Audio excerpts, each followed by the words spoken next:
سر families کے لیے educational material بھی ایک ایڈوانس ٹریٹمنٹ کا سائن ہوتا ہے کہ صرف کاؤنسلنگ ڈیفینیٹلی ایک امپورٹنٹ رول پلے کرتی ہے. کچھ ایسا لٹریچر پرووائڈ کرنا جس سے کہ وہ اس کی اہمیت کو سمجھ جائیں کہ ان کا اس علاج میں اپنا پیراڈائم شفٹ کرنا، خود کا خیال رکھنا کتنا امپورٹنٹ ہے. دیکھیے، دنیا بھر میں جو اعلیٰ درجے کی علاج گاہیں ہیں، ریہیبلیٹیشن سینٹرز ہیں، تو وہ پبلشنگ ہاؤس بھی ہوتے ہیں.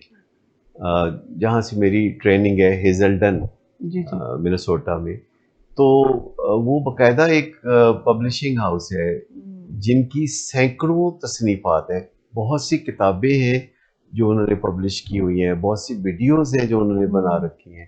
تو اس کے نقش قدم پہ چلتے ہوئے ولنگ ویز اور صداقت بھی بہت سا لٹریچر پبلش کرتا ہے اردو زبان میں خاص طور پر، تاکہ لوگ اچھی طرح سے جو کانسیپٹس ہیں ان کو سمجھ سکیں. پھر جو زمانہ بدل گیا تو اب ویڈیوز کے ذریعے بہت سا کام ہوتا ہے. تو کوئی 7,000 سے زیادہ ویڈیوز ہیں یوٹیوب پہ جو کہ ولنگ ویز میں بنائی گئی پچھلے 45 سال میں، اور جن سے کوئی بھی فائدہ اٹھا سکتا ہے. بے شمار لوگ ہیں جو ہمیں بتاتے ہیں کہ وہ صرف ہماری ویڈیوز دیکھ کے ہی نشے سے نجات حاصل کر لیتے ہیں اور اپنی زندگی کو بہتر بنا لیتے ہیں. اور پھر ہمیں میسج کر کے یا ای میل کر کے یا کسی طرح رابطہ کر کے تو شکریہ ادا کرتے ہیں. تو ہمارے دن بن جاتے ہیں جب کوئی ہمیں اس طرح کے میسج آتے ہیں، تو ہمارا دل خوشیوں سے بھر جاتا ہے جب لوگ اس طرح کے جذبات کا اظہار کرتے ہیں.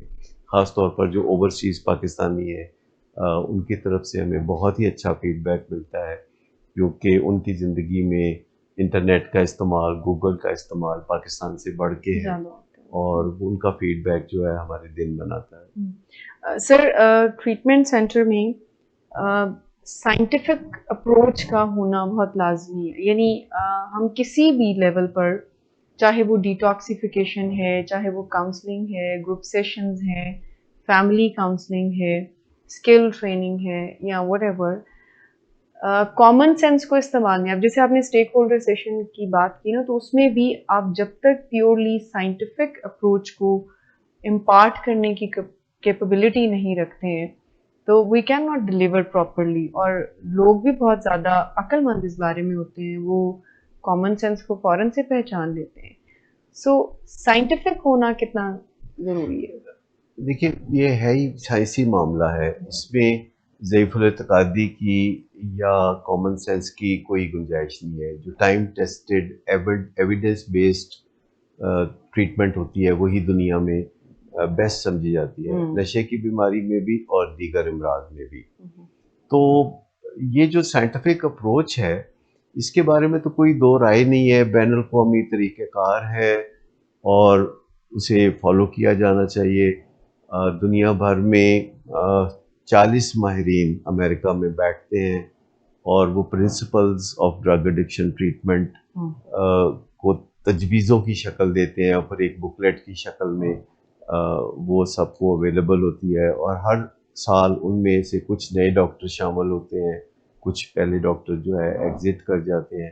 تو ایک ہر سال اس کو بہتری کی شکل دینے کا اہتمام کیا جاتا ہے. اور سائنٹیفک علاج کیا جائے گا تو نتائج بھی بہتر ہوں گے. اور اللہ تعالیٰ کا فرمان ہے کہ انسان کے لیے بس وہی ہے جس کی وہ صحیح کرتا ہے. پر میں نے اپنے تجربے سے دیکھا ہے کہ ہم بہترین کام بھی کریں تو شفا کا معاملہ اللہ کے ہاتھ میں ہے. جب تک وہ اپنا فضل نہیں کرتا، شفا ایک خواب ہی رہتی ہے. میں اس کی مثال یوں دیتا ہوں کہ جب لوگوں کو زخم لگتے ہیں اور کوئی ڈاکٹر آ کے ٹانکے لگاتا ہے تو وہ ایکچولی زخموں کے کنارے نزدیک کرتا ہے، اور چند دن کے بعد جب وہ ٹانکے نکال دیے جاتے ہیں تو زخم پھر نہیں کھلتا. تو ڈاکٹر نے تو صرف زخموں کے کنارے نزدیک کیے تھے، تو وہ کون ہے جس نے اس زخم کو اپنے فضل اور مہربانی سے پکا کر دیا اور زخم بھر گیا. اور یہ جو نشے کی بیماری کا معاملہ ہے، جس میں گھروں میں بہت تلاطم ہوتا ہے، بہت فساد ہوتا ہے، بہت پریشانیاں ہوتی ہیں، تو آپ یوں سمجھیں کہ ہر شخص کا جو دل ہے وہ زخموں سے بھرا ہوتا ہے، اور وہ کسی سے بات نہیں کر سکتا کیونکہ بہت شیم فیل ہوتی ہے، اور ان کے اندر سے کچھ چیخیں نکل رہی ہوتی ہیں جو بے آواز ہوتی ہیں، ان کے کچھ زخم ہوتے ہیں جو باہر سے دکھائی نہیں دیتے کیونکہ ان زخموں کے منہ اندر کی طرف آتے ہیں۔ تو ہم ایک ایسی اسپیشلٹی میں کام کرتے ہیں جہاں لوگ اپنے دکھ کو اندر ہی اندر پی جاتے ہیں اور وہ ان کے چہرے سے عیاں ہوتا ہے، اور جب ہم ان کے ساتھ کام کرتے ہیں تو ہم سائنٹیفک اپروچ کے ساتھ کام کرتے ہیں، لیکن ہم ہر دم ان کے لیے دعا بھی کرتے ہیں کہ یا اللہ ان کو خوشیاں نصیب کر، یہ اب بہت دکھ جھیل چکے ہیں اور ان کو یہ ڈیزرو کرتے ہیں، یا اللہ ان کے لیے خوشیوں کا اہتمام کر کیونکہ یہ بہت دکھ جھیل چکے ہیں اور یہ بہت ڈیزرو کرتے ہیں کہ زندگی کا ایک حسین مزہ پھر نئے سرے سے چکھنے لگے۔